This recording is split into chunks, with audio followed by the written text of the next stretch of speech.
Oliko se opiskelu elektroniikkaa?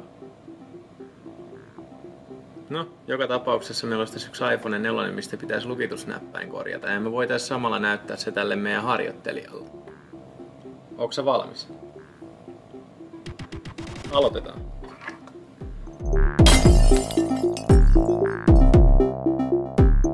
Ennen varaosien tilaamista varmista oman laitteesi malli. iPhone 4 tunnistat siitä, että laitteen kyljessä on 1 musta raita ja 4S:ssä 2 mustaa raitaa. Tähän projektiin tarvitset monenlaisia työkaluja, joista kaikki tarvittavat löytyvät valikoimassamme olevasta työkalusetistä. Aloita irroittamalla pohjaruuvit. Irroita takakuori liuuttamalla sitä ylöspäin. Irroita akun ruuvi ja ota liittimen alta maadoituskappale talteen. Kampea akku irti esimerkin mukaan. Irroita latausliittimen suojalevy ja kameran vieressä oleva FPC-suoja. Irroita emolevyssä kiinni olevat liittimet, mutta esimerkistä poiketen vältä metallityökalun käyttämistä. Irroita seuraavaksi kaiutinta ja emolevyä kiinni pitävät ruuvit. Ota kaiutin irti. Muista ottaa SIM-telakka ulos ennen emolevyn irroittamista. Aloita emolevyn irroittaminen alaosasta, kuten esimerkissä.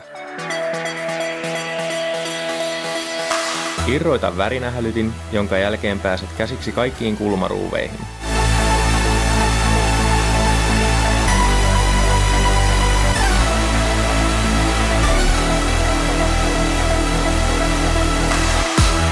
Löysytä 6 näyttöä kiinni pitävää ruuvia.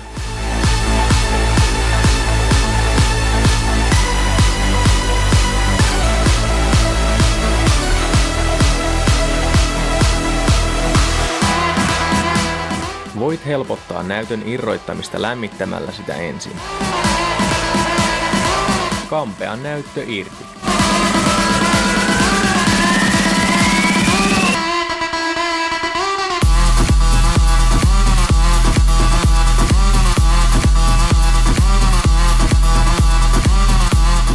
Lukitusnäppäimen johtosarja on kiinni 2 ruuvilla sekä 2,5-teipillä.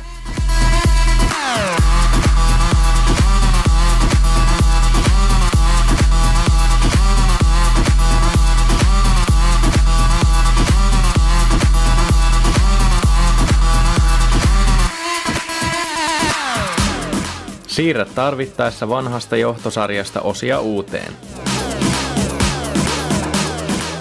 Asenna johtosarja paikalleen siten, että ruuveilla kiinnitettävä muoviosa laitetaan paikalleen viimeisenä.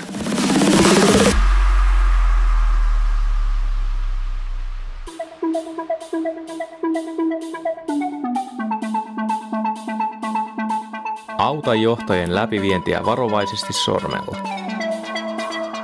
Asettele näyttö varovaisesti paikalleen siten, että rungon ja komponentin väli on tiivis. Kiristä löysytetyt ruuvit ja asenna kulmaruuvit. Aseta emolevy paikalleen yläosa edellä ja varmista, että kamera ei jää koholle. Tässä vaiheessa voit laittaa emolevyn parilla ruuvilla kiinni. Asenna värinähälytin.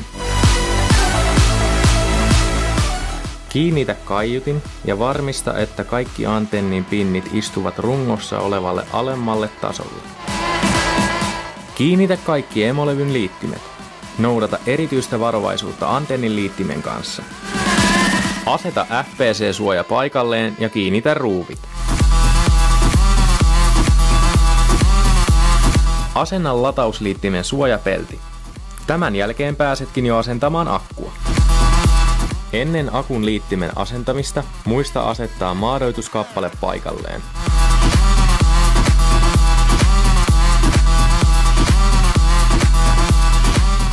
Liuuta takakuori paikalleen. Tiukan takakuoren saat kiinni näin. Noniin, osasitko se tehdä ton ihan itse?